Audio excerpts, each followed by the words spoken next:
안녕하세요. 해세밥입니다. 오늘은 엑셀을 활용한 매출 채권 연령 분석을 해보겠습니다.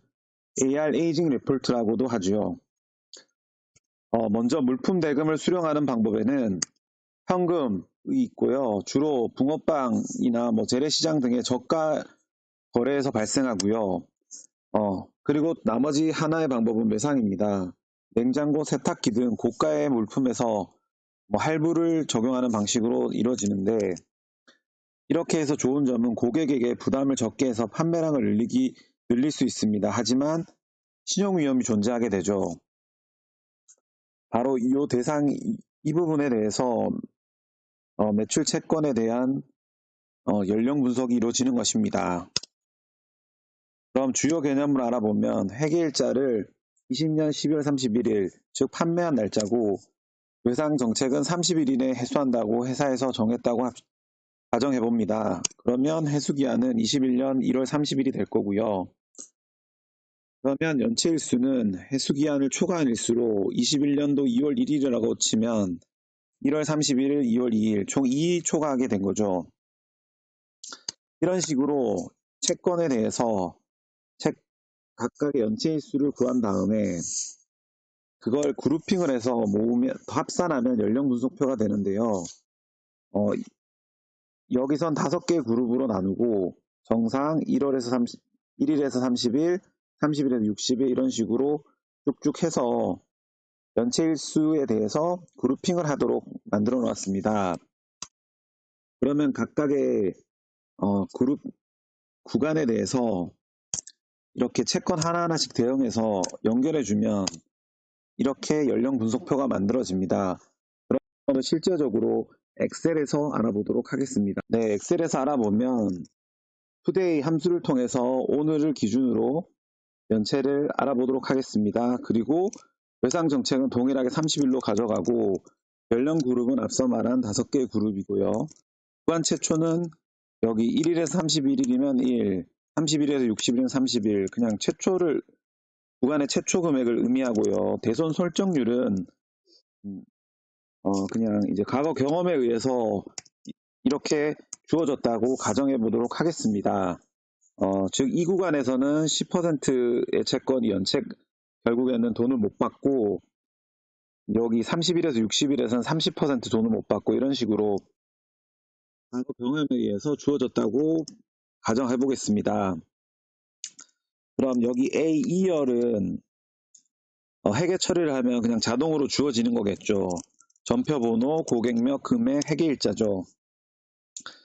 그리고 이건 단순히 그 금액을 합산한 거고요. 서브토탈 9으로요. 그러면 해수기한은 다음과 같은 식이 됩니다. 회계일자에서 회계정책상 30일이니까 단순히 더하면 돼요. 근데 이제 쭉 내려야 되니까 절대값으로 정해 주었고요. 여기 C2 셀은요. 이렇게 해서 쭉 내리시면 되고요.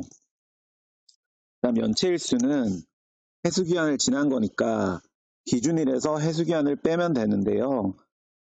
정상인 경우에는 음수가 나올 테니까 기한을 초과하지 않았으니까요. 그래서 음수를 막아주기 위해서 맥스를 통해서 아무리 커도 음수는 안 되고 제로가 되도록 해 주었습니다. 그러면 연체일수를 여기 B2는 또 계속 고정돼야 되니까 절대 참조를 해주시고요. 이렇게 해서 연체일수를 구할 수 있고요. 그리고 채권 연령 그룹은 VLOOKUP을 이용했습니다. 연체일수가 이 해당 구간 여기 기준에서 구간 최초를 그러니까 VLOOKUP의 경우 사실 정확하게 일치하는 경우만 갖고 오는 경우가 있고, 그 유사할 경우에 가져오는 경우가 있는데요. 즉 여기 271일은 여기 1일, 30일, 60일, 90일 중에 아닌 어떤 데도 속하지는 않지만, 이렇게 VLOOKUP을 통해서 이 두 개 중에서 이 0에서 90일 중에서 가장 유사한 구간에서 매칭되는 그룹을 가져오라는 의미입니다. 즉 271일은 91일 이상 연체고 71일은 60일 이상 1일 이상 90일 이상 연체가 되겠죠. 그러면 다음과 같이 이제 브이루컵을 이용해서 연령 그룹을 구분해 주고요. 여기서 키포인트는 true를 통해서 구간 최초 구간의 그 기준으로 반드시 정확히 일치하지 않아도 가장 가까운 구간으로 넣어준다는 것이 특이한 점입니다. 보통 브이루컵은 정확한 경우에만 갖고 오는 경우가 많은데 이렇게 유사일치의 경우도 가져올 수가 있습니다.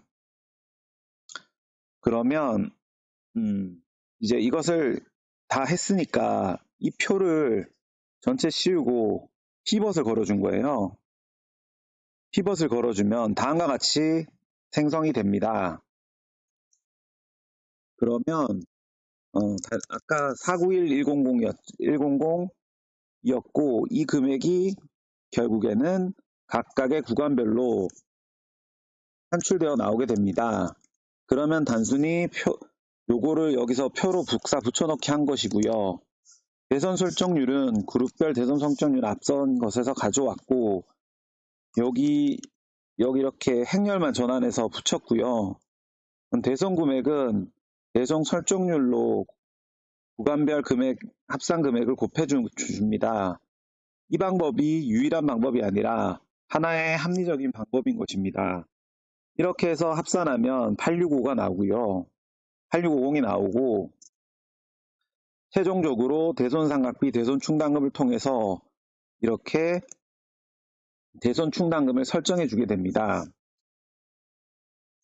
그러면 전체 49100000 금액, 즉 4,910만 원에서 865만 원은 못 받는다고 대손을 설정한 거고 최종 설정률은 18%가 되게 됩니다.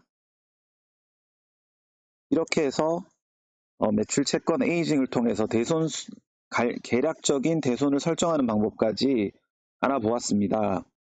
이렇게 엑셀을 통해서 알아봄으로써 좀 더 매출 채권 연령 분석에 대한 이해도를 높여보는 시간을 가졌습니다. 감사합니다. 여러분의 구독과 좋아요는 저에게 큰 힘이 됩니다.